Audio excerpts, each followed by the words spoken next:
যদি আমি বলি এটা একটা রেফারেন্স ভিডিও আসবে 2018-19 যদি দেখি তাহলে আমরা 18তে যখন এই গভর্নমেন্ট আসে তখন আমাদের রাজ্যে বেকার সংখ্যা ছিল 7,41,305 জন। ক্রমশ এটা প্রতি বছর এটা সরকারি তথ্য অনুযায়ী যেটা সার্ভে হয় টিআরএফএস যে কেন্দ্র সরকারের যে সার্ভে হয় প্রায়োরিটি লেবার ফোর্স সার্ভে সেখানে বলা হয়েছে 18-19 ত্রিপুরায় যে এভারেজ গ্রামীণ এবং শহর মিলে 8.7% ছিল, 19 এবং 20 সেটা দাঁড়িয়েছে 4.8%, 20-21 সেটা দাঁড়িয়েছে 4.2%, 21 এবং 22 সেটা দাঁড়িয়েছে 4.1%, 22 এবং 23 ফাইন্যান্সিয়াল অর্থাৎ যে বছরটা শেষ হচ্ছে সেই বছর সেটা 3.2%।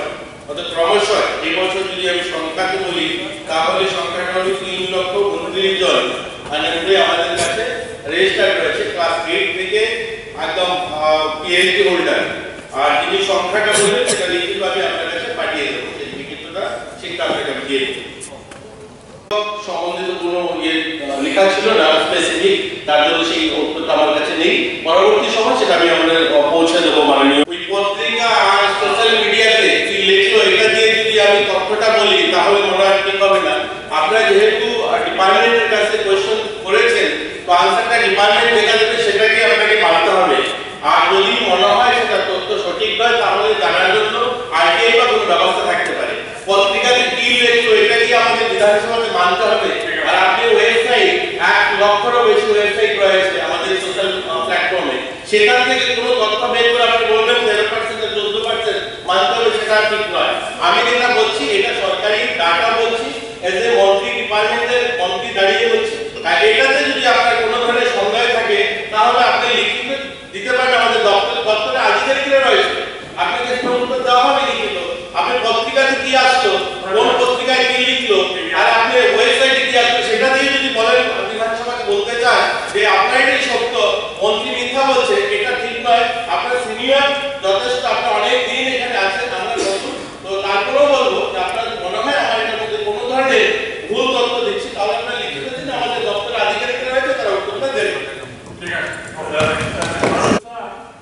আমাদের একটা মনিটরিং থাকবে, এটা হতে পারে সেন্ট্রাল গভর্নমেন্ট 19টা ফিগার 7 লক্ষ যেটাতে কমে 3,29,000 18-19 থেকে সাবসিকুয়েন্ট আজ পর্যন্ত অর্থবছর পর্যন্ত রাজ্য সরকারের তরফ থেকে অর্থাৎ ডিটেলসে 3.5 লক্ষ বেকার কমে গেছে স্টেট। এই কয়েক বছর অর্থবছর ধরে রাজ্য সরকার বিভিন্ন দপ্তরের কতটা চাকরি প্রদান করছে। এই 3.5 লক্ষ চাকরি কি 6 বছর হয়েছে কিনা ফিগার তাই আপনার ডেটা যে দিয়েছে সেটা তাই। এই 7.5 লক্ষ যদি বেকার থেকে থাকে 2018-19 আপনি বলছেন বর্তমানে 3,29,000 বেকার রয়েছে রাজ্যে রেজিস্টার্ড।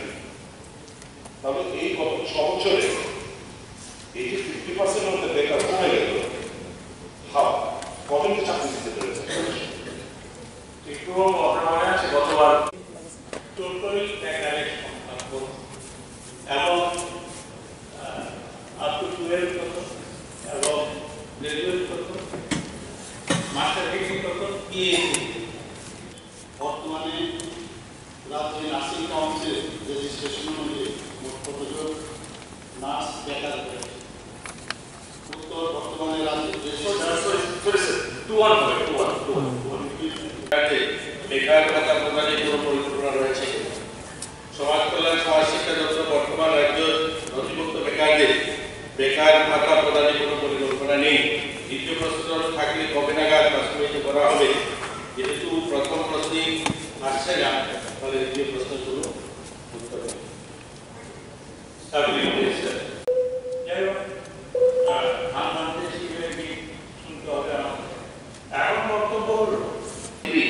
তো আরো 3টা সংস্থা কাজ করে।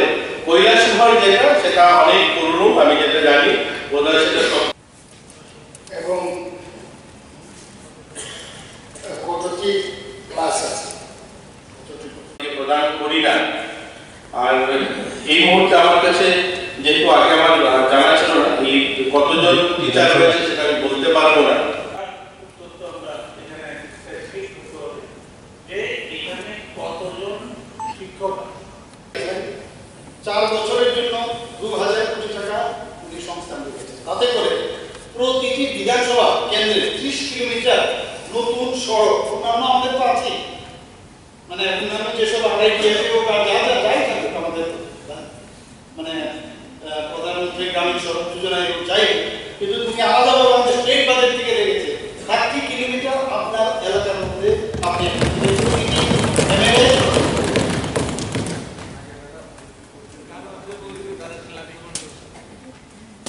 কর্মকাণ্ডের জন্য 3070 কোটি 63 লক্ষ টাকা বরাদ্দ রাখা হয়েছে। এবং তাতে দেখা গেছে যে বিগত 23-24 অর্থবর্ষের তুলনায় আবার সেখানে 17.54% বেশি। সব জায়গায় তো পার্সেন্টেজ বেড়েছে, কমেনি তো কোথাও। এখানে আরেকটা জিনিস আমি দেখলাম, এটা নিয়ে আমার সাথে আলোচনা হয়েছিল যে অনেক জায়গায় অনেক আধিকারিকদের সাথে কথা বলেছি, অনেক মিনিস্টার সাথে কথা বলেছি যে আমাদের এখানে অনেক বিল্ডিং আছে যেগুলো প্রপারলি ইউজ হয় সরকারি, এবং সেইটাকে বা জায়গা বিল্ডিং না অনেক জায়গা আছে যেগুলো ঠিকঠাকভাবে ইউটিলাইজ হয় আমি সেটাকে একটা, কারণ আমাদের অনেক লোক বাইরে থেকে আসে, আমরাও করতে পারি। তো আমাদের যেহেতু এখন ল্যান্ড ব্যাংক কিন্তু কমে গেছে, খুব কম, এর জন্য আমরা ল্যান্ড ব্যাংক যাতে হয় আমরা বুঝতে পারি না কোথায় কাকে দেবো, যেগুলো আছে এগুলো প্রায় ইউটিলাইজ হয়ে গেছে। এর জন্য একটা নতুন যেটা আমি বলবো যে একটি ভূমি ব্যাংক তৈরি করা হবে, যার অধীনে সরকারি ভূমি বিকশিত করা হবে, তারপর সেই ভূমি বিভিন্ন ব্যবহারকারীকে লিজ দেওয়া। শুধু তাই নয়, যেটা আমি বলার চেষ্টা করেছিলাম, এই জমি বেসরকারি জমি প্রয়োজনে যদি মনে হয় যে না এটা সাফিসিয়েন্ট না, আরো বেশি জায়গা, সেখানেও বেসরকারি জমিও প্রয়োজনে ক্রয় করা হবে। এবং সরকারি ভূমির সাথে যদি এটাকে অ্যাটাচ করা যায় তাহলে একটা বড় প্লট হবে বা বড় জায়গা হবে।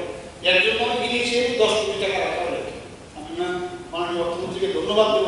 এবং এই ধরনের যে একটা ইনোভেটিভ আইডিয়া, যেটা হলো ট্রান্সফরমেশন, যেটা আগে ট্রান্সফরমেশন, যা আগে করতে পারি তো প্রতিদিন কাজ করার নিরিখে নিশ্চয়ই আমাদের নতুন নতুন আইডিয়া হবে। আমরা রাজ্য সরকার স্বাস্থ্যসম্মত শৌচের উপর বিশেষ গুরুত্ব দিচ্ছে।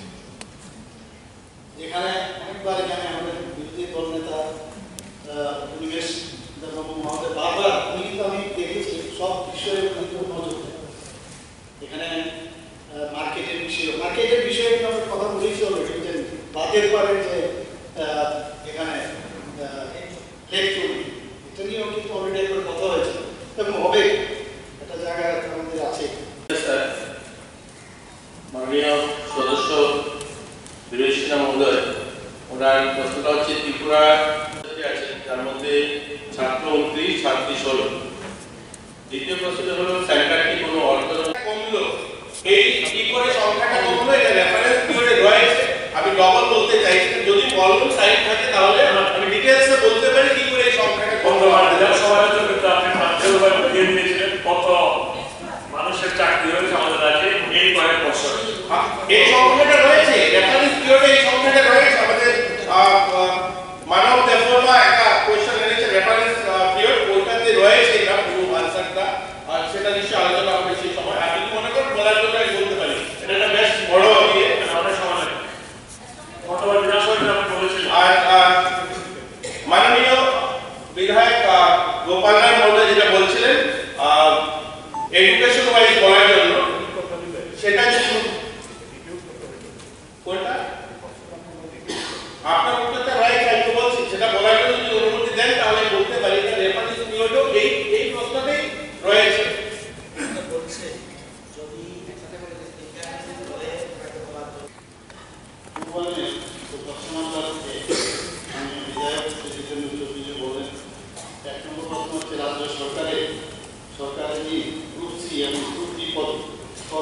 কর্মচারীদের এবং তাদের পরিবারের সদস্যদের স্বাস্থ্য সংক্রান্ত চাহিদা সুরক্ষার স্বার্থে central government health service CGHS প্রকল্প রাজ্যে চালু হয়েছে। উত্তর হচ্ছে সম্প্রতি রাজ্যে 15 ফেব্রুয়ারি 2024 চিফ মিনিস্টার জন আরোগ্য যোজনা 2023 নামে একটি সরকারি স্বাস্থ্য বীমা প্রকল্প শুরু হয়েছে। তো রাজ্য সরকারের গ্রুপ সি এবং গ্রুপ ডি পদে যারা কর্মচারীরা আছেন তারা যারা অন্য কোনো সরকারি বীমা প্রকল্পে অন্তর্ভুক্ত নন এবং যারা মেডিকেল অ্যালাউন্স সারেন্ডার করবেন সেই সমস্ত কর্মচারীদের এবং ওনাদের পরিবারের সদস্যদের CMJAY 2023 প্রকল্পে অন্তর্ভুক্ত করা হবে। 2 নম্বর প্রশ্ন হচ্ছে যদি চালু থেকে থাকে তাহলে এখন পর্যন্ত কতজন কর্মচারী এই প্রকল্পে সুযোগ গ্রহণ করার জন্য নাম নথিভুক্ত করেছে? উত্তর হচ্ছে মেডিকেল অ্যালাউন্স সারেন্ডার বিষয়ে তথ্য এখন পর্যন্ত সংশ্লিষ্ট দপ্তর থেকে জানা যায়নি। অতএব গাইডলাইন অনুসারে গ্রুপ সি এবং গ্রুপ ডি পদে কর্মচারী মেডিকেল অ্যালাউন্স সারেন্ডার না করা সাপেক্ষে CMJAY 2023 প্রকল্পের আওতায় আসে। প্রশ্ন কি উক্ত প্রকল্পে রাজ্য সরকারের মোট কত অর্থ প্রদান করেছে?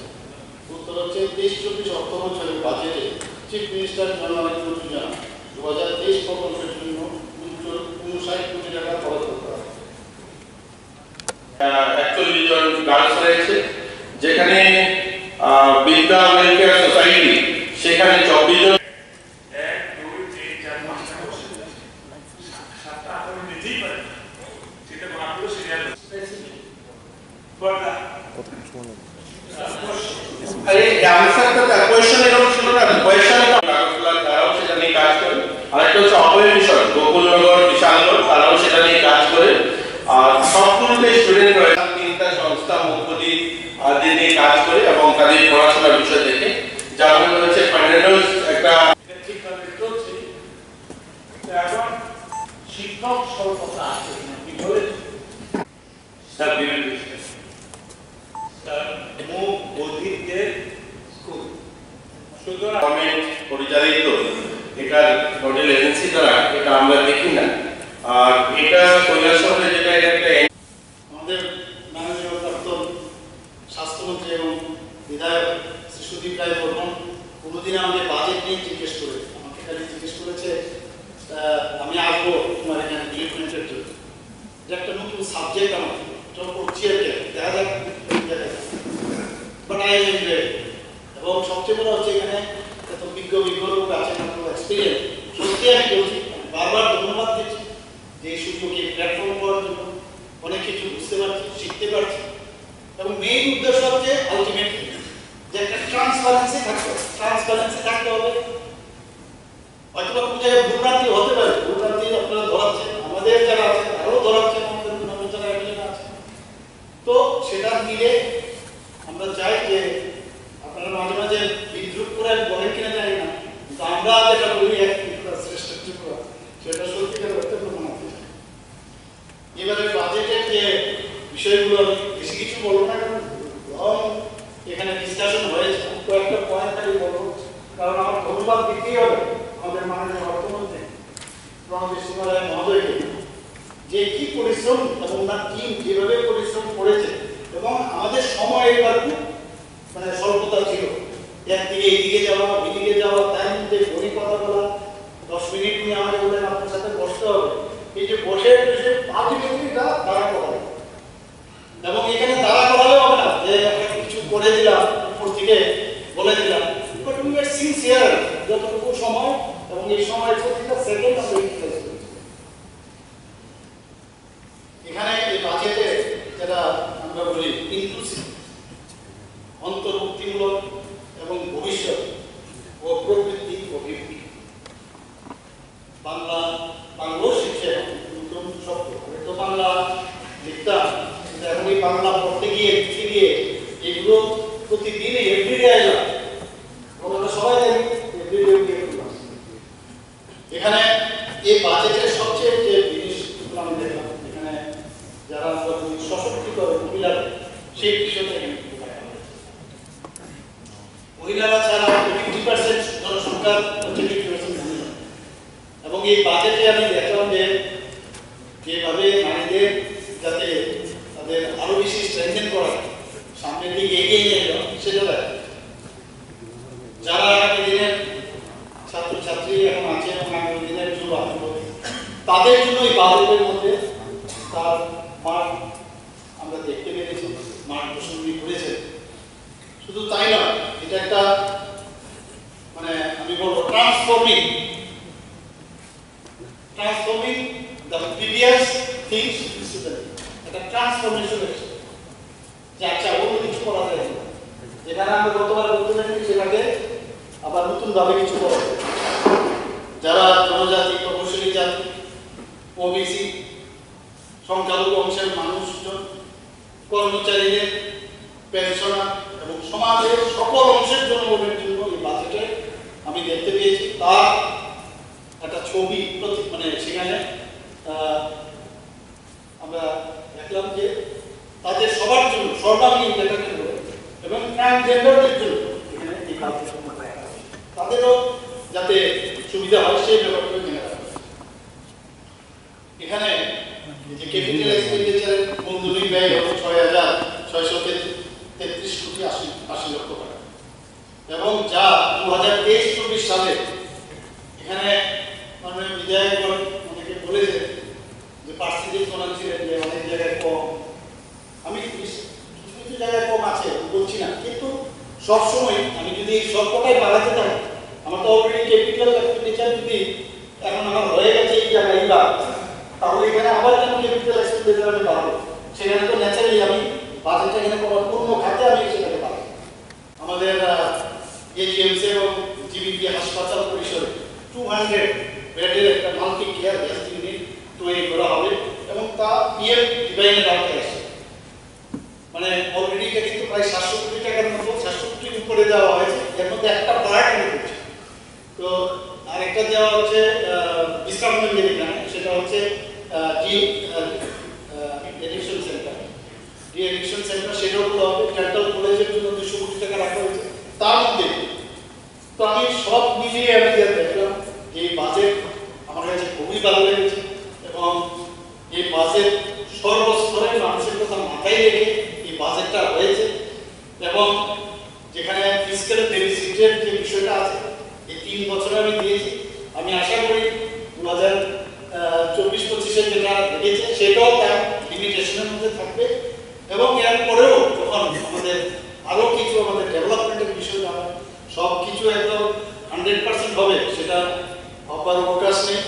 আমি এর জন্য আমি এইরকম একটা সুন্দর সর্বাঙ্গীন যে একটা বাজেট আমাদের মাননীয় অর্থমন্ত্রী শ্রী প্রণজিৎ সিংহ রায় পেশ করেছেন 1 তারিখ মার্চের, আমি তার পূর্ণ সমর্থন করছি এবং এখানে যারাই উপস্থিত আছে সবাইকে আমার একটা অনুরোধ থাকবে এই বাজেটকে আপনারা সমর্থন করুন।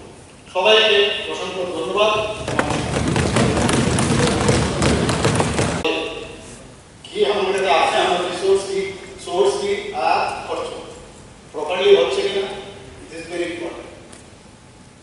মাননীয় মুখ্যমন্ত্রী সাহেব বলেছেন যে ঘরের ভিতরেও বাজেট একটা দরকার, আর বাজেট করতে গেলে প্রপারলি আগের থেকে এর জন্য বলে আগে এবং কি আমি সেটা আগে থেকে চিন্তা করে যে এতটুকু হবে করে দেখার জন্য না, এটা আগে থেকে মানে কি আবার চেঞ্জ হচ্ছে, কমতেও পারে বাড়তেও পারে। এই বিষয়ে তো আমাদের কমার্সের স্টুডেন্ট আমি না, কিন্তু এই এর মানে এটাও শিখতে হয়েছে এবং আপনাদের আলোচনার মধ্যে আমি জিতেন্দ্র থেকে অনেক কিছু শিখতে পেরেছি। অনেকে যারা প্রকল্প অনেক বলার চেষ্টা করেছে, উনি তো আরো আইনজ্ঞ, পাশাপাশি ইনকাম ট্যাক্সেরও প্র্যাকটিস করেছেন, অনেক কিছু জানেন, ওনাকে অ্যাপ্রিসিয়েটও করেছে। এখানে আমরা যে রাজস্ব নিজস্ব কর, আগে আমার প্রত্যেকে কর আসে আমাদের জানার দরকার, সবাই জানে সবাই, তবু আজকে বাজেট যেহেতু আমার অনেক বিষয়গুলো আমরা যদি জানি আমরা আরো সমৃদ্ধি হব। যে কোনো সময় বাজেট হলে এটা বাজেট সাবজেক্ট আমার মানে ফিনান্স মিনিস্টার আমার না, এটা যেন না যে কেউ যে কোনো জায়গায় আসতে পারে, তারা বিরোধীতে আসে আসতে তারাও হয়তো একদিন এই চার্জে আসতে পারে। এই ধারণাটা যখন থাকবে তখন যে কোনো জায়গায় যেভাবে রাখে কি ওর শিখে নেওয়া মাধ্যমে শোনার অবগতির জন্য জানাচ্ছি যে বাজেটের কিন্তু কোনো নির্দিষ্ট দিনের প্রচলন কিন্তু আসলে ব্রিটিশ শাসনে বাজেট পেশ হতো 28 ফেব্রুয়ারি বিকেল 5টা, এবং তা চলতে থাকে 1999 সাল।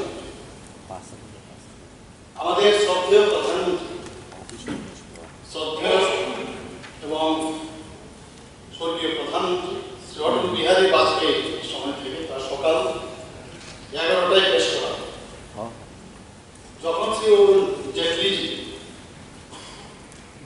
অর্থমন্ত্রী ছিলেন, অর্থাৎ 2017 সাল থেকে 28 ফেব্রুয়ারি বদলে 1 ফেব্রুয়ারি থেকে বাজেট পেশ করা। আমাদের মধ্যে যখন এটা ঘোষণা হয়েছে, আমরা তো মানে কি হলো, প্রধানমন্ত্রী তো দেখে এসেছি, এভাবেই তো বাজেট হয়, এটা তো কি মুশকিল হলো। এর সম্পর্কে আমরা বোঝার চেষ্টা করলাম কি লাভ। এবং আমাদের মাননীয় প্রধানমন্ত্রী, যশস্বী প্রধানমন্ত্রী নরেন্দ্র মোদীজি প্রতিটা যখন কোনো ডিসিশন নেন, সেই ডিসিশনগুলো সত্যিই আমি দেখি পরবর্তী সময়ে মানে মানুষের এবং একটা দেশ চালাতে গেলে, রাজ্য চালাতে গেলে সত্যিই তার মানে ঠিকভাবে উনি দেন। এবং এতে করে যে অ্যাডভান্স যে প্ল্যানিং সেটা করা যেতে পারে। এই প্রসঙ্গে আমি বলতে চাই যে অবশ্যই এটা এই প্রশংসা করতে হয়। এই ধরনের বাজেট আমাদের কিছুদিন আগে দেখেছেন যে সেন্ট্রাল এই বাজেট পেশ হয়েছে। বাজেট মানে অন্তর্বর্তী যে একটা বাজেট সেখানে হয়েছে, তাতে করে আমাদের একটা সরকারের যে প্রাথমিক অনুমান ইত্যাদি সম্বন্ধে একটা ধারণা কিন্তু আমাদের চলে আসে, এবং অ্যাকর্ডিংলি অফ দ্যাট বেসিস আমরাও আমাদের বাজেটগুলো আমরা করতে পারি। এবং যদিও আমরা কেন্দ্রীয় সরকারের যে ভোট অন অ্যাকাউন্ট হওয়ার পরে আমরা যে বাজেট এখানে করতে পেরেছি, তার জন্য আমি অর্থ দপ্তরকে এবং অর্থমন্ত্রীকে আমি অবশ্যই ধন্যবাদ জানাবো, এবং এর জন্য পুরো টিম প্রশংসার দাবি রাখে। তাই আগামী বছরে 1 এপ্রিল 2024 থেকে ডেভেলপমেন্টের যে কাজ আমরা খুব সুন্দরভাবে সেটা করতে এবং আপনি চেষ্টাও করেছেন। আমাদের মাননীয় স্পিকার মহোদয় আপনাকে বলার সুযোগ দিয়েছে, আপনিও বলেছিলেন যে in stipulated time I will try to finish my job. Stipulated time is, তো যাই হোক পরবর্তী সময়ে আপনি হয়তো একটা আফসোস থেকে গেছে, কিন্তু এটা আমরা নেক্সট টাইম আমি মাননীয় স্পিকার মহোদয়কে বলবো যে ওনার যে আফসোসটা আপনি মিটিয়ে দেন।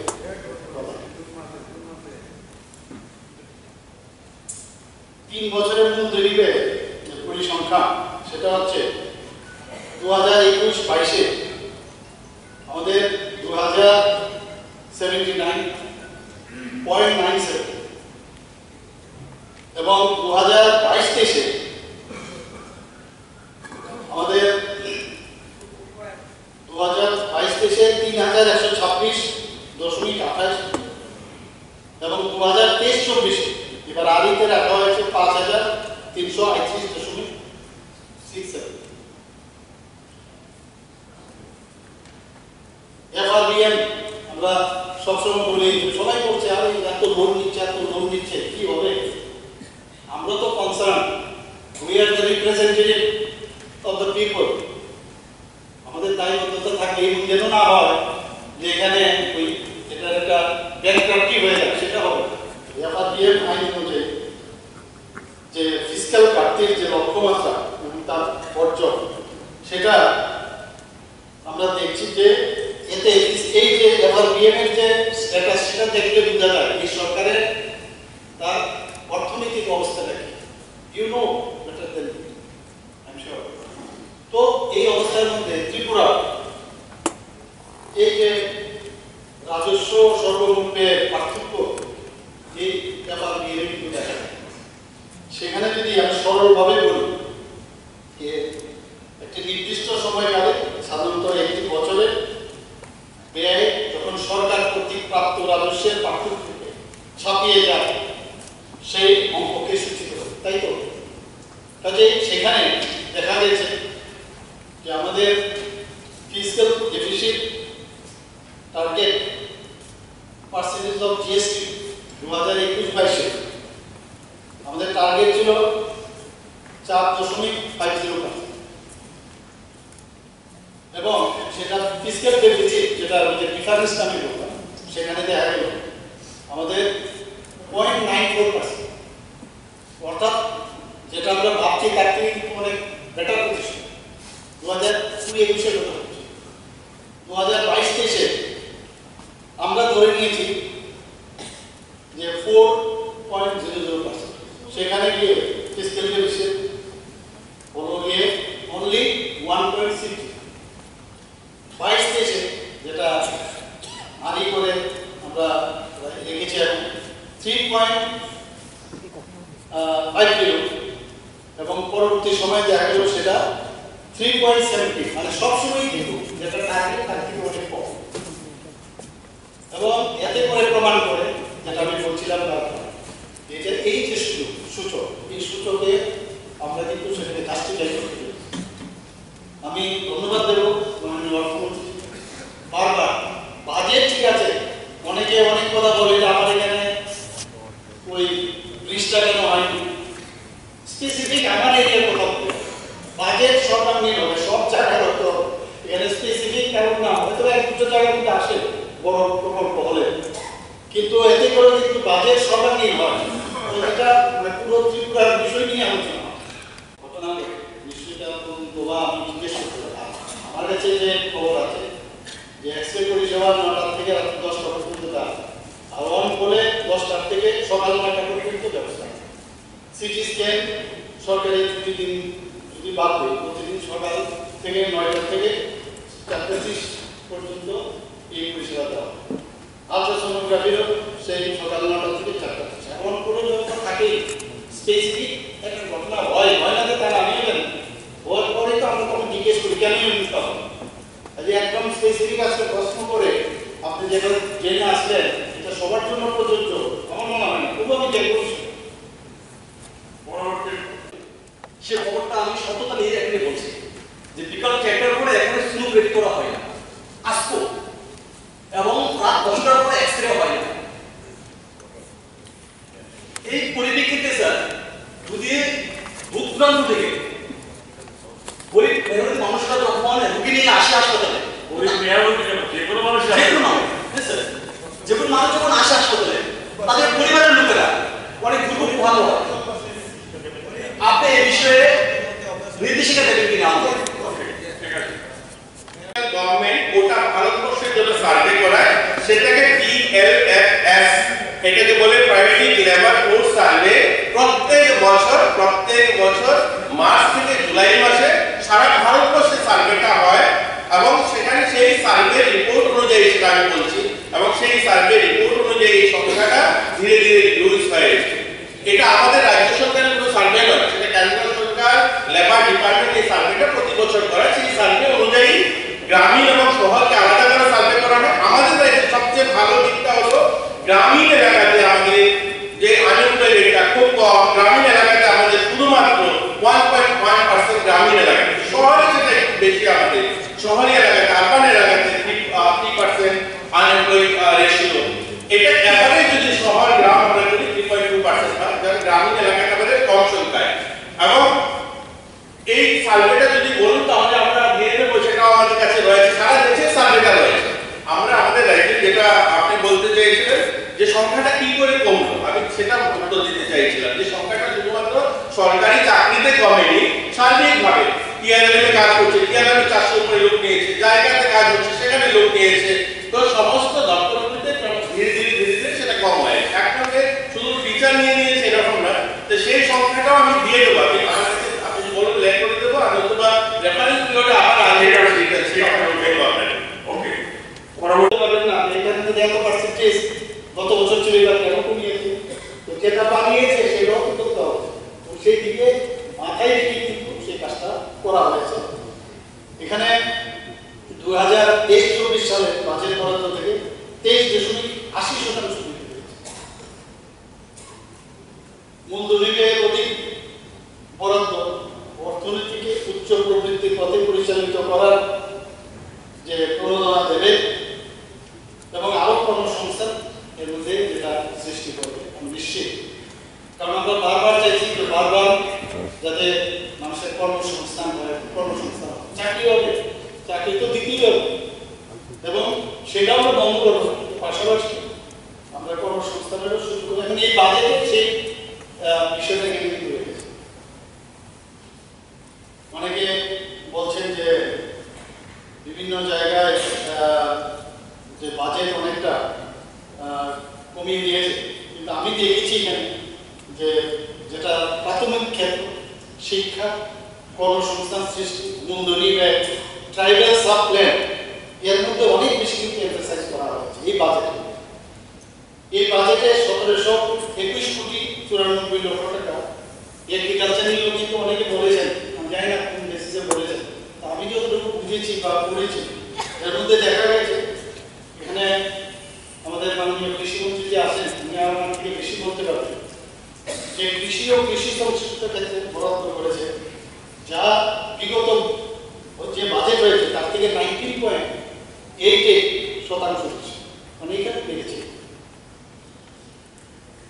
এখানে রাজ্য সরকার জনজাতি ভাই বোনদের উন্নয়নে ট্রাইবাল সাব প্ল্যানের অধীনে সর্বমোট বিকাশের বরাদ্দ 39.93%। এই বাজেট শিক্ষা ক্ষেত্রে 5,508 কোটি 63 লক্ষ টাকা বরাদ্দ করেছে, যা 2023-24 বর্ষ থেকে 11.54%। এইখানে শিক্ষা ক্ষেত্রে আমাদের প্রায়োরিটি সেক্টর, তো সেখানেও দেখা গেছে যে কোনো অবস্থায় মানে অনেকে দাবি করেন সেখানে আমাদের মানে কলেজ স্কুল করতে হবে, কলেজ করতে হবে, এটা তো রেখেছে বাজেট। আমাদের 21টি মাধ্যমিক স্তরের স্কুলের জন্য নতুন ভবন নির্মাণ করা হবে RIDF এর ফান্ডিং থেকে এবং কত 123.78 কোটি টাকা। সেখানেও সংস্থা আমরা যে স্কুল আমাদের মাধ্যমিক স্তরে সেই স্কুল বিল্ডিং করা হবে।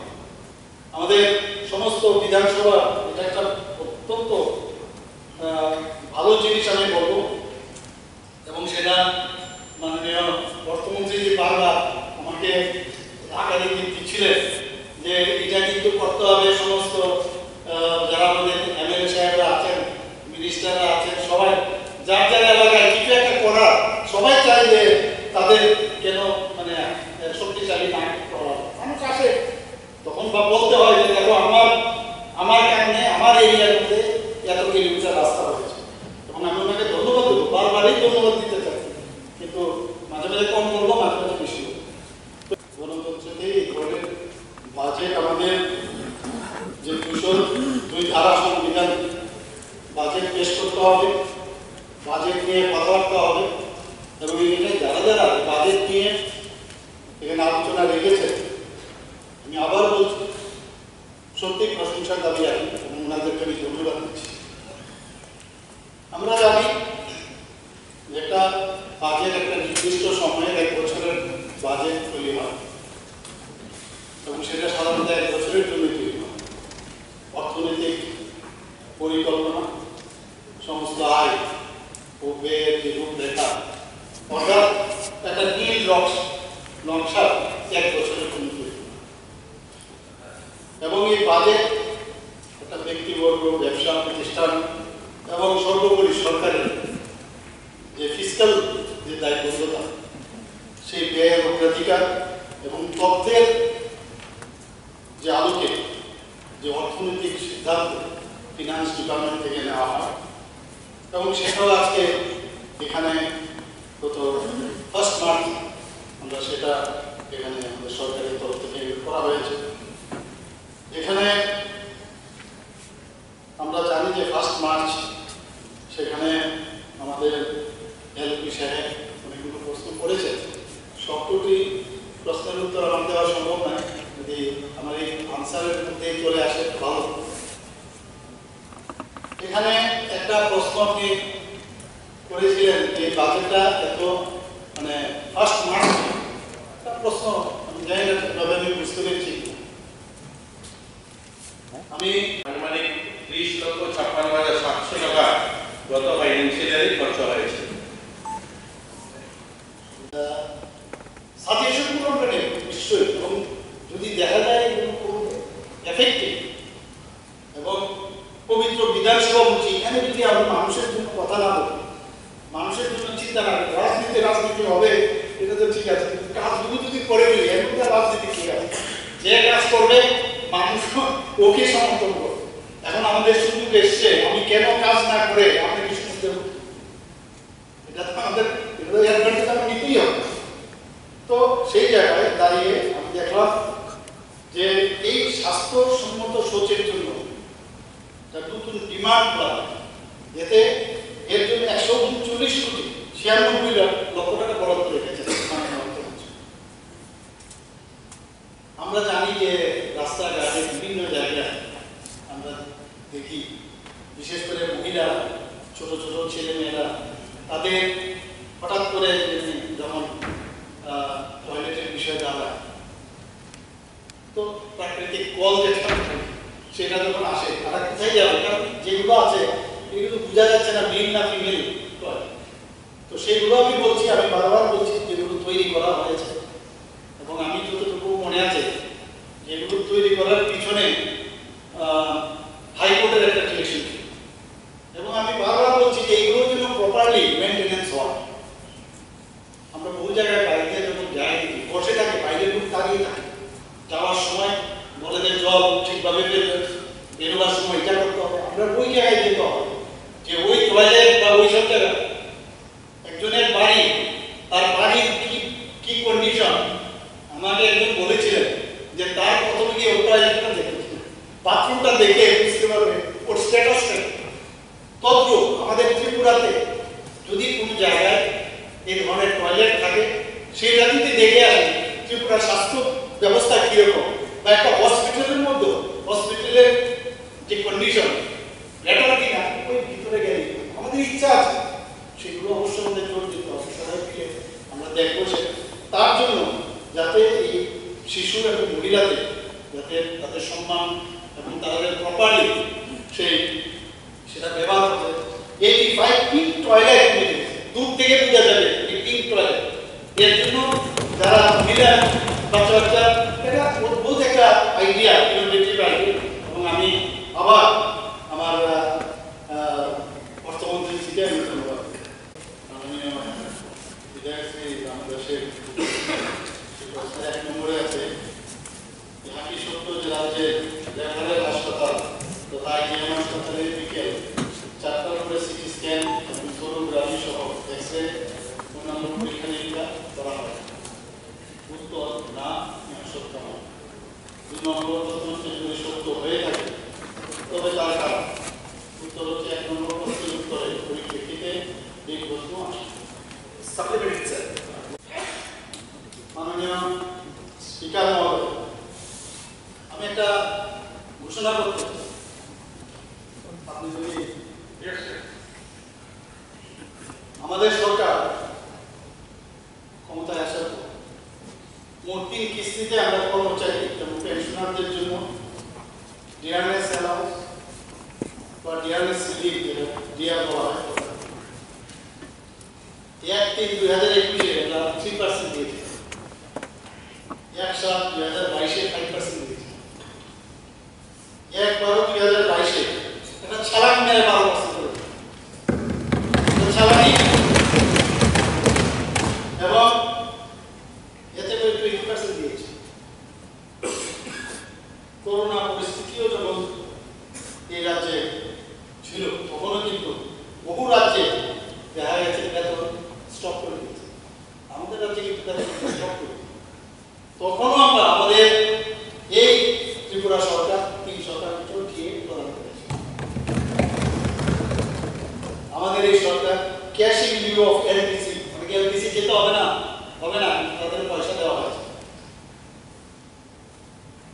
আমি আবারও রাজ্য সরকারের কর্মচারী ও পেনশনারদের সাথে আজকে 5% দিয়ে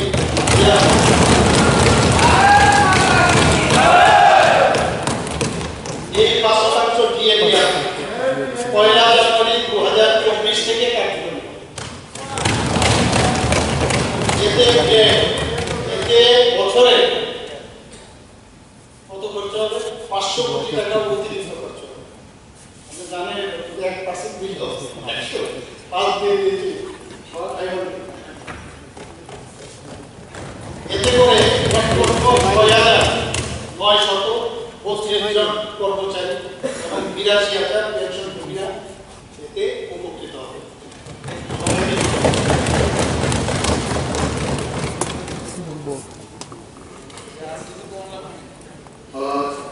মাননীয় মুখ্যমন্ত্রী 5% দিয়ে ঘোষণা করেছেন। দীর্ঘমেয়াদী যে সম্পদের অধিগ্রহণ হয়, নির্মাণ এবং উন্নতিকরণ হয় এবং তাতে করে লং টার্মে আমাদের এবং তাতে করে বিনিয়োগ, যার উদ্দেশ্য হল উৎপাদনশীলতা বৃদ্ধি, কর্মদক্ষতার উন্নয়ন এবং কর্মকাণ্ডের বিস্তার। একটা বিল্ডিং করলাম, সেই বিল্ডিং এর বাইরে থেকেও আমরা দিতে পারি কাউকে, ইনভেস্টর যদি আসে, সেখান থেকে আমার কর্মসংস্থানও হবে, আমাদের ত্রিপুরার ছেলেমেয়েরাও কাজ করবে। আমি যদি ইনফ্রাস্ট্রাকচার ডেভেলপ না করি, কোথায় হতে দেবো? পাবলিক বা পদ্ধতি আমাদের মানে ইনভেস্টার সে ত্রিপুরারই হোক, বাইরের থেকেই হোক, বা গভর্নমেন্টও করতে পারে, ইনফ্রাস্ট্রাকচার তো লাগে। একটা হসপিটাল যদি চালাতে চায়, হসপিটালে ইনফ্রাস্ট্রাকচার যদি বেশি হয়, তবে রোগীর বেশি করে তার পরিষেবা দিতে পারবে। যেখানে পড়াশোনার বিষয় হচ্ছে অনেক সুন্দর আলোচনা হয়েছে, এডুকেশন যদি ভালো ভালো ইনফ্রাস্ট্রাকচার, স্কুল কলেজে ইনফ্রাস্ট্রাকচার যদি ডেভেলপ করা যায়, টেকনিক্যাল কলেজগুলো বা জেনারেল কলেজগুলো যদি ইনফ্রাস্ট্রাকচার ডেভেলপ করা যায়, নিশ্চয়ই এটা দীর্ঘমেয়াদী বলছি আমরা, সেখানে তবেই আমরা সেখানে ঢুকতে পারবো। এবং সেই বিষয়ে আমাদের এই বাজেটে আমি দেখলাম, সেটা উল্লেখ করা হয়েছে। এবং শুধু তাই নয়, এই ক্যাপিটাল এক্সপেন্ডিচার শুধু ইনফ্রাস্ট্রাকচার মানে ঘর বা এইসব বা দালান ব্রিক্সের বিষয়। এখানে দেখা যাচ্ছে জমি, ভবন, যন্ত্রপাতি, কলকবজা, গাড়ি, পরিকাঠামো প্রকল্প ও গবেষণার পরিকাঠামো গড়ে তোলা যায়। অর্থাৎ সর্বদিক দিয়ে যদি আমরা বিবেচনা করি, এটা খুব ইম্পর্টেন্ট এই পার্টিকুলারলি ইনফ্রাস্ট্রাকচার ডেভেলপমেন্ট। এবং এতে করে নতুন সম্পদ সৃষ্টি হয় এবং সম্পদের পরিবর্তনে তা ব্যবহৃত। যদি আমি সংক্ষেপে বলি, রাজস্ব ব্যয় একটি নিত্য নৈমিত্তিক পরিচালনাগত একটা খরচ সূচিত করে, যেখানে ক্যাপিটাল এক্সপেন্ডিচার দীর্ঘমেয়াদী সম্পদের বিনিয়োগ করে, যার লক্ষ্য হল উৎপাদনশীলতা, দক্ষতা এবং ভবিষ্যৎ যে প্রবৃদ্ধি সেটা সুনিশ্চিত করে। তো এই দুই প্রকার ব্যয়ের পার্থক্য যেটা আমরা নিরূপণ আমরা করি অর্থনৈতিক পরিকল্পনা, বাজেট প্রস্তুতি প্রতিষ্ঠানে সামগ্রিক আর্থিক স্বাস্থ্য ও দীর্ঘমেয়াদী নীতি নির্ধারণের একটি কাজ। এখন এতটুকু তো আমি বাজেটের আলোচনায় আমি নিজেও চেষ্টা করলাম কি বাজেট, কমার্সের তো স্টুডেন্ট নাম, বেতন ব্যয়ের জন্য, মজুরি, পেনশন, সুদ প্রদান এবং ভর্তুকি, সামাজিক পেনশন। জানেন যে আমরা সামাজিক পেনশনের কারণে ভারত ত্রিপুরার মধ্যে আমরা সামাজিক পেনশন 2 লাখ টাকা করে দিচ্ছি, 700 থেকে 2000 টাকা করে দিচ্ছি, 700 থেকে 1000 করার পরে ডাবল করে আমরা 2000 করছি। এবং আমি দিল্লিতেও যখন একটা মিটিংয়ে আমি কথাটা কিন্তু আমি বলেছি, সেটা সবাই বলছে আর এটা কি করে সম্ভব, ভারতবর্ষের কোথাও নেই, তোমরা 2000 করে দিচ্ছ, এখানে বেকারদের দেওয়া যায় কিনা একটা প্রশ্ন উঠেছে, বেকারদের এই ধরনের বাধা দেওয়া যায়, সেটা তো একটা প্রশ্ন। কিন্তু যেটা আমি বললাম যে আমাদের এখানে সামাজিক বাধা বিভিন্ন যেসব আমাদের মানে প্যারামিটার আমরা দিচ্ছি, তা বিশাল বিষয়। এবং অফিস চালানোর নানাবিধ খরচ, অফিস আমরা যাই কিন্তু খরচ কোথা থেকে আসবে সেগুলো এই বাজেটের মধ্যে থাকে। লোকাল বডি গ্র্যান্ট, স্থানীয় সংস্থাগুলোকে প্রদত্ত শেয়ার অফ ট্যাক্সেস রক্ষণাবেক্ষণ, বিদ্যুৎ, স্টাইপেন্ড, বিধায়ক এলাকা উন্নয়ন প্রকল্প, নির্বাচন সংক্রান্ত ব্যয় এবং স্বাবলম্বন ইত্যাদি। মাননীয় অধ্যক্ষ মহোদয়, ক্যাপিটাল এক্সপেন্ডিচার এটা খুবই ইম্পর্টেন্ট। আমরা বারবার বলছি ক্যাপিটাল, মাননীয় প্রধানমন্ত্রী বারবার বলেন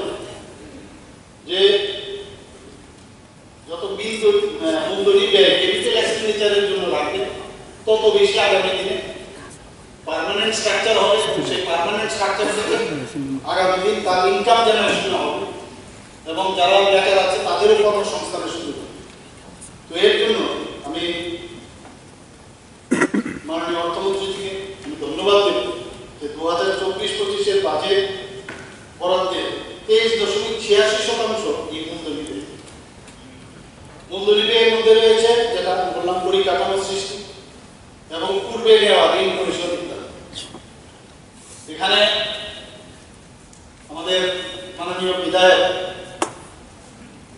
শ্রী গোপাল চন্দ্র রায় মহোদয়, উনি ইনকাম ট্যাক্সের অ্যাডভোকেট, আপনি ছিলেন না, আবার উনি রিপিট করেছেন এবং আপনার যথেষ্ট জ্ঞান এই বিষয়ে আছে। আপনি সেটা আজকে থেকে পরিচয় নয়, গোপাল বাবুর কথা চিন্তা হবে মনে হচ্ছে যেন সেই বই নিয়ে সেই ইনকাম ট্যাক্সের কি বিষয় স্কুল যেটা কৈলাস শহরে টিচার সংখ্যা সেখানে 6 জন টিচার রয়েছে। আগের যে প্রশ্নটা সেটা 6 জন টিচার রয়েছে। আমাদের নিজস্ব পদ যে রাজস্ব আসে তার এখন বর্তমানে মানে অনুমিত 3,748 কোটি টাকা। অলরেডি আপনারা দেখেছেন সেই বাজেটে তার উল্লেখ করা যায়। এই যে কর কোথা থেকে আসে, জিএসটি থেকে, আমাদের ভ্যাট থেকে, excise duties, road development cess, motor vehicle tax, stamps and registration, provisional tax, electricity duty এবং ল্যান্ড রেভিনিউ। আপনাদের কাছে আছে এতে করে আমরা দেখেছি যে 2023-24 যেটা রিভাইজ বাজেট মানে এটা যেটা এখন বাজেট এস্টিমেট আমরা দিয়েছি সেটাও আবার পরবর্তী সময়ে এটা রিভাইজ বাজেট। তো সেই অনুযায়ী দেখা গেল আমাদের এবার যেটা আমি বললাম যে 3,748.00 করোড়। আমাদের যে নিজস্ব কর যেটা আমরা পাই, তাছাড়াও অনুমিত অকরও আছে রাজস্ব, সেটা প্রায় 475 কোটি টাকা। এইটা কোথা থেকে আসে? প্রাকৃতিক গ্যাসের রয়্যালটি, টিএসআর মোতায়েনে যারা ডেভেলপমেন্ট চাই আমরা বাইরে অনেক জায়গায় টিএসআরকে পাঠিয়ে, সুদ, বনজ সম্পদের বিক্রয় থেকে প্রাপ্তি, তার লাভাংশ ইত্যাদি, এর থেকে এই যে অকর রাজস্ব সেটা আসে, সেটা 475 কোটি। রেভিনিউ এক্সপেন্ডিচার রাজস্ব ব্যয় 2024-25-এ মাননীয় অর্থমন্ত্রী যেটা এখানে পেশ করেছেন সেই বাজেট এস্টিমেটে 76.14% এই উদ্দেশ্যে বরাদ্দ করা হয়। 76.14। তো এই যে বরাদ্দটা রেভিনিউ এক্সপেন্ডিচার নিয়ে আমরা সবসময় আমরা আমাদের রাজ্যকেও চালাতে হবে, আমাদের সবসময় বলি ত্রিপুরা শ্রেষ্ঠ ত্রিপুরা করতে গেলে আগে বুঝতে হবে আমার কাছে ঠিকভাবে কোথা থেকে পয়সা আসছে এবং ঠিকভাবে খালি বিলিয়ে দিলাম আর ব্যাংকরাপ্টিতে চলে আসলাম, সেটা তো সম্ভব নয়। এর জন্য আমরা কি বিষয় আমাদের দিতে হবে? আমরা বলি চাকরি দিতে হবে, সবাই চাকরিও দিচ্ছি আমরা, এবং চাকরি দিতে গিয়ে যেটা ঘরে ঘরে প্রায় কথা শুনি আমরা যে ঘরে ঘরে রোজগার, ঘরে ঘরে কোথায় গেল আপনাদের? আমরা তো দিচ্ছি বিষয়ে আমাদের মাননীয় মন্ত্রী আরো বিস্তরভাবে কিন্তু আলোচনা করেছেন গত বিধানসভার মধ্যে, কোথায় কোথায় কিভাবে আমরা চাকরিও দিয়েছি, আবার কোন জায়গার মধ্যে আমরা ঘরে ঘরে একটু আগে বলারও চেষ্টা করেছেন, যদিও আগের তুলনায় সেভাবে রেডি ছিল না, তারপরেও বলেছেন একই জিনিস যদি বারবার বলা হয় বা যে কোনো জিনিসটার ক্ষেত্রে সম্ভব হয় না। দেখুন, সরকারের অনেকগুলো পরিকল্পনা গ্রহণ করা হয়েছে যে বেকার সংখ্যা কম করার জন্য। সরকারি চাকরি শুধুমাত্র একটা মাধ্যম এটা হতে পারে, যেহেতু আমাদের নয় গোটা দেশের যে সমস্ত ইউথরা সবাই চাকরি করতে এরকম হতে পারে না। এর জন্য গভর্নমেন্টের অনেকগুলো পরিকল্পনা গ্রহণ করা হয়েছে। কিছু যেমন আত্মনির্ভর ভারত প্রকল্পের কিছু লোন স্যাংশন, স্বাবলম্বন, পিএনডিপি, স্বরোজগার, স্কিল ইন্ডিয়ার মাধ্যমে ট্রেনিং, সেগুলো ব্যবস্থা করা হয়েছে। গতকালকে যেমন কথা হয়েছিল rubber mission, Tripura rubber mission শুরু করা হয়েছে। রাবার মিশনের মাধ্যমে তাদেরকে স্বাবলম্বী করে তোলা। আমাদের রাজ্যে কালকেই যেটা আলোচনা হয়েছিল প্রায় 80,000 মেট্রিক টন বলেছিলেন সেকেন্ড লার্জেস্ট স্টেট আমাদের প্রডিউস হয়। আমাদের এখানে আমরা দেখেছি 2018 সালে যখন রাবার বিক্রি হতো সেই যে প্রাইসটা সেটা 90 থেকে 100 টাকা কিলো ছিল, এবং আমাদের এখানে প্রায় 95% রাবার যেগুলো আনস্কেল রাবার, অর্থাৎ একদমই কোয়ালিটির যে গ্রেড করা হয় তাদের, সেটাকে বলে RSS1, RSS2, RSS3, RSS4, RSS5, RSS6, এই যে গ্রেডগুলো রয়েছে তার মধ্যে সবচেয়ে নিচে যে গ্রেডটা সেই গ্রেডে রাবার উৎপাদন হতো। এটা সময়ের সঙ্গে সঙ্গে রাজ্য সরকার বিভিন্ন স্মোক হাউস তৈরি শুরু করছে, ছোট এবং বড় আকারে ত্রিপুরাতে 40টা বড় স্মোক হাউস তৈরি হয়েছে, যার মাধ্যমে প্রতিদিন হাজার হাজার কিলো রাবার আপগ্রেড হচ্ছে। তাতে করে কি হয়েছে, সেই 100 টাকা যে রাবারটা বিক্রি হতো সেটা 140 টাকা। সেখানে অনেক মানুষের সেখানে রোজগারের ব্যবস্থা হয়েছে, তারা সেখানে নিজেকে সামিল করেছে। স্বাবলম্বী গ্রুপগুলো যেগুলো সেলফ হেল্প গ্রুপ রয়েছে, এই সেলফ হেল্প গ্রুপগুলো আগে সেই 4,500 মতো সেলফ হেল্প গ্রুপ ছিল, আজকের দিনে প্রায় 45,000 সেলফ হেল্প গ্রুপ হয়েছে। সেখানে যেমন গ্রামীণ মহিলারা জুড়েছে, তেমন শিক্ষিত গ্রামীণ মহিলা, শহরের মহিলারাও সেখানে জুড়েছে। সেখানে সরকার প্রায় 1,000 কোটি টাকারও বেশি ইতিমধ্যে 6 বছরে তাদেরকে লোন দিয়েছে। এর মধ্যে থেকে কিছু একটা অংশে যুবক যুবতী যারা সেখানেও নিজেদেরকে স্বাবলম্বী করে তুলেছে। যেমন সেখানে কালকে একটা প্রশ্ন উত্তরে এসেছিল 80,000 লাখপতি দিদি। লাখপতি দিদি এর মানে নয় যে 1 লাখ টাকা আমার হাতে দেওয়া হয়েছে, উনি রোজগার করছেন 1 লাখ টাকার বেশি রোজগার করছেন, এর জন্য লাখপতি দিদি ওনাকে বলা হয়েছে। তো সেখানে কিছু মানুষের রোজগারের ব্যবস্থা হয়েছে। এরকম অনেকগুলো সেক্টরে স্বাবলম্বনের মাধ্যমে আমরা একটা সার্ভে করিয়েছিলাম। এই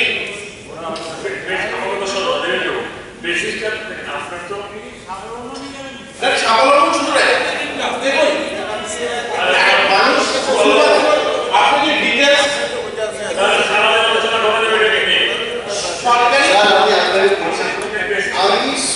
আমি শুধু জানতে চাই, so nicely he told that percentage of beggar appointments.